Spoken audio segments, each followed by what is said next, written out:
Hi, I'm Sarah Mitchell and I'm 30 years old. 3 weeks ago, something happened at my baby shower that I still can't believe. My mother-in-law, Linda, walked up to me holding a fancy gold envelope. She tapped her glass with a spoon to get everyone's attention. Then she said loudly, "Inside this envelope are 47 reasons why my son should leave you." Everyone started laughing. My husband James was laughing too.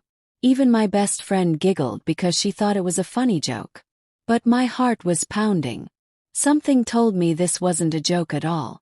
I took the envelope from her hands. Felt heavy.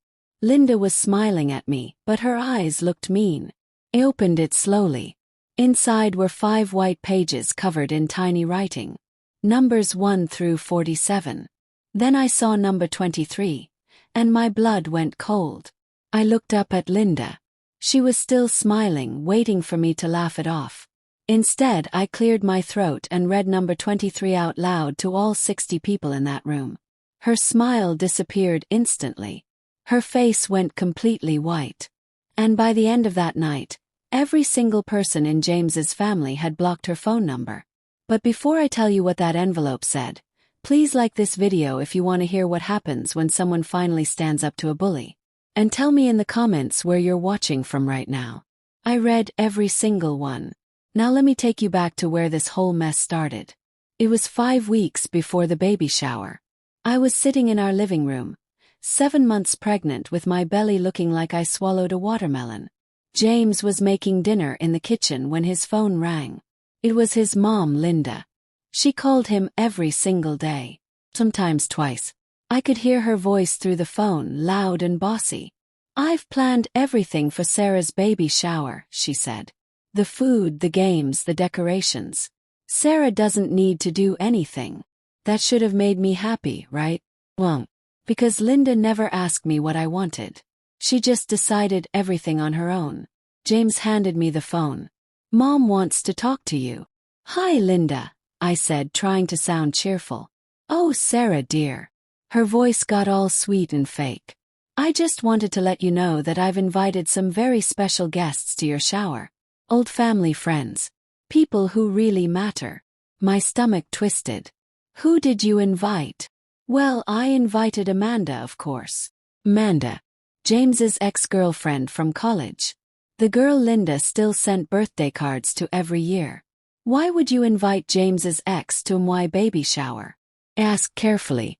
"Oh, sweetie, Amanda is like family. You're not jealous, are you? That would be so insecure." I felt my face get hot. But I just said, "Okay, Linda. Whatever you think is best."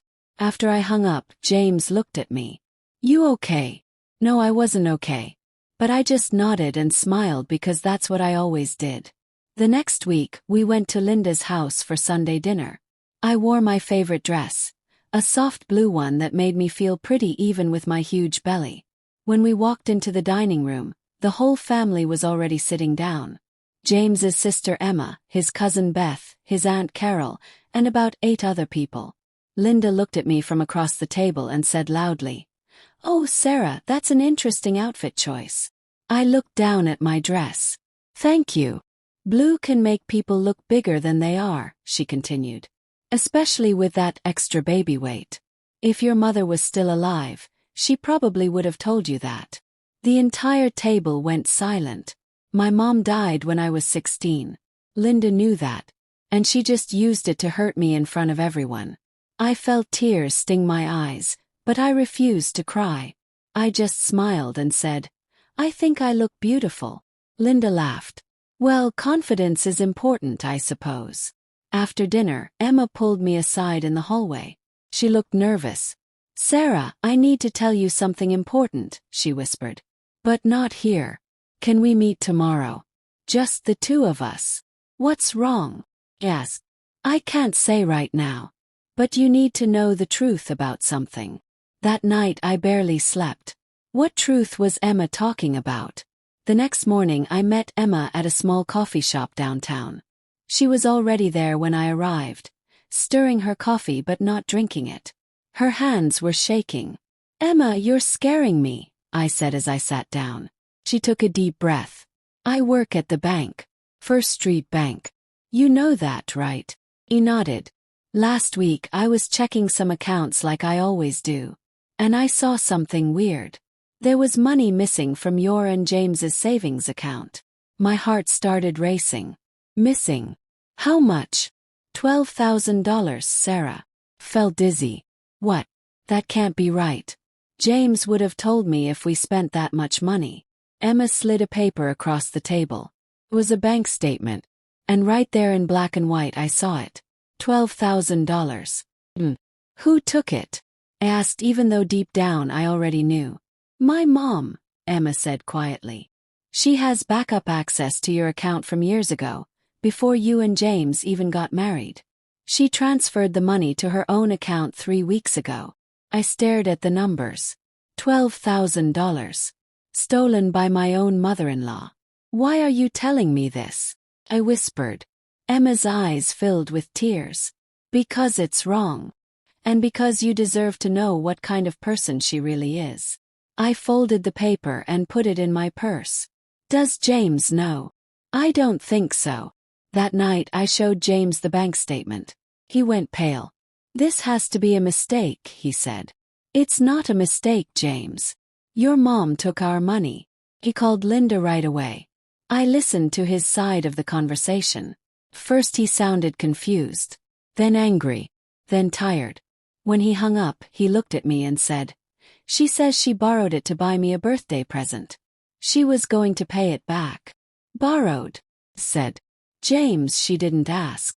She just took it. I know. He rubbed his face. But she's my mom, Sarah. Can we please just not make this a big deal at the baby shower? I don't want drama. And there it was. He was asking me to stay quiet.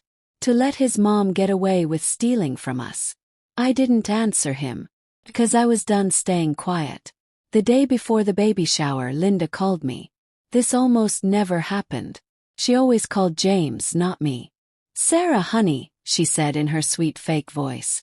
"I have a little surprise planned for you at the party tomorrow." My whole body tensed. What kind of surprise? Well, if I told you, it wouldn't be a surprise, would it? She laughed. Let's just say I've been working on it for a very long time. Something personal.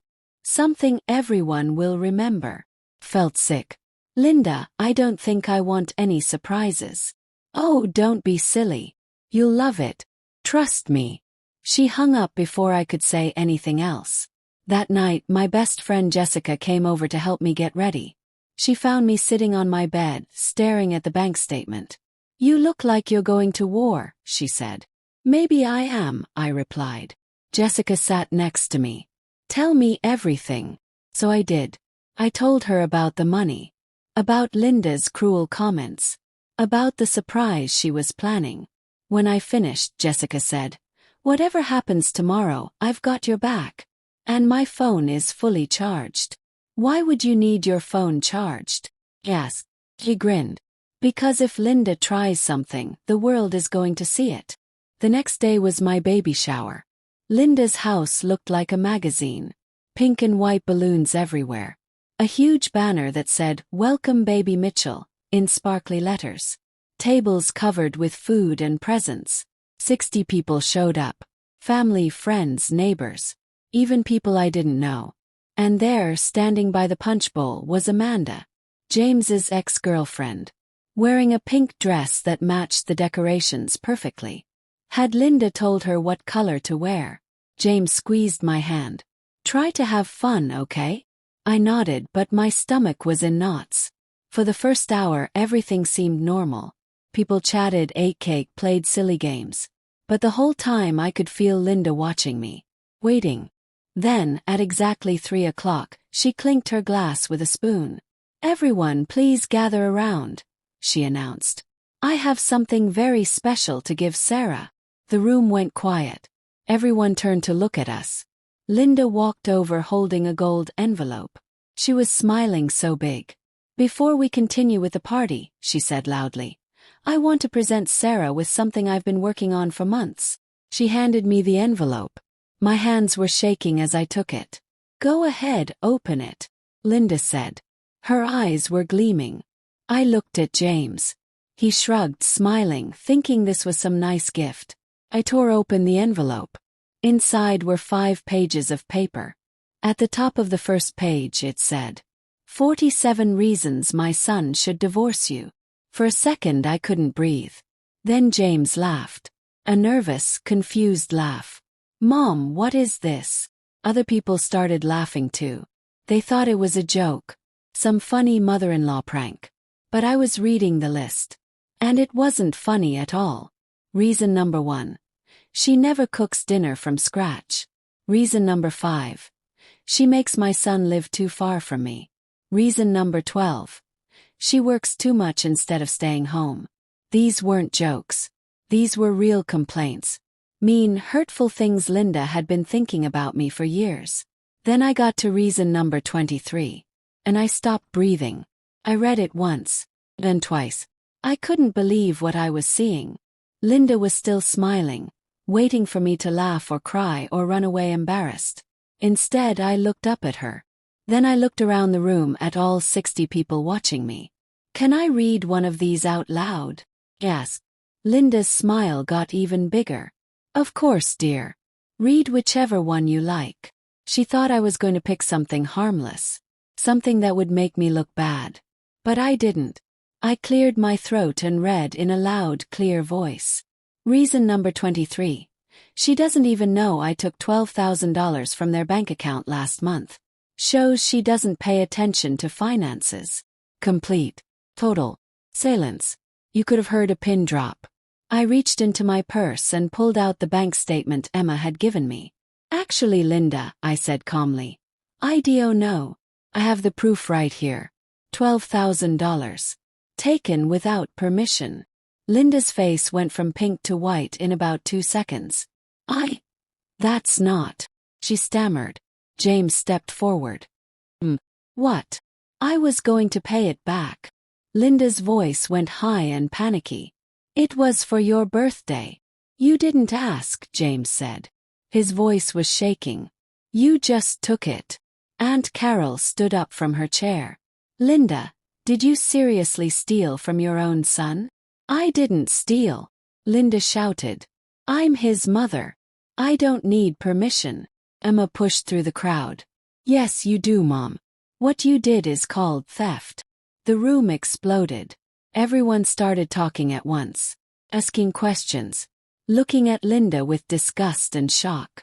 But I wasn't done yet. There's more, I said, holding up the list. 46 more reasons you think your son should leave me. Want me to read them all? Linda looked around desperately. But no one was on her side. Not anymore. Aunt Carol spoke up again. This isn't the first time, is it, Linda? Everyone looked at Carol. 20 years ago, Carol continued, her voice shaking with anger.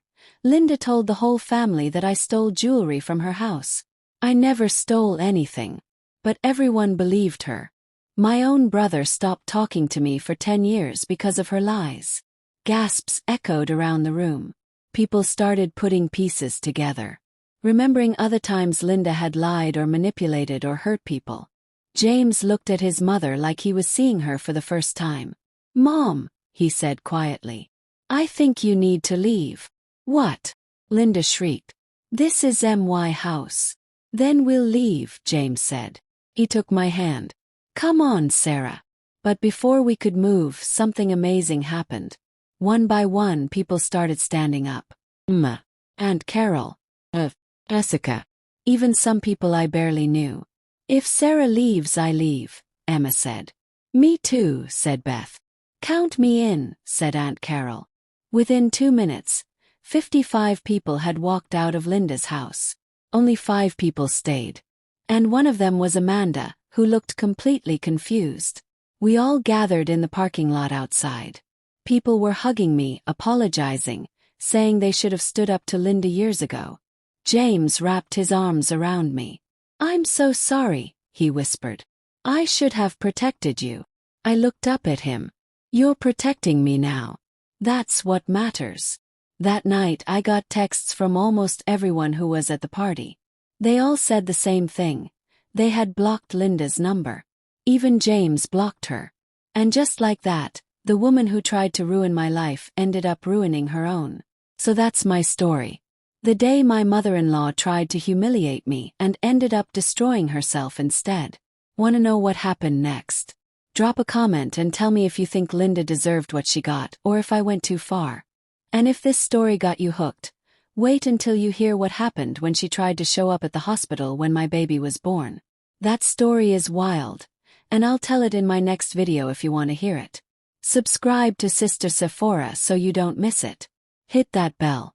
And remember, you don't have to stay quiet when someone treats you badly. Your voice matters. Your boundaries matter. And people who don't respect you don't deserve access to your life. See you in the next one. Stay strong and never let anyone make you feel small. This is Sarah Mitchell signing off.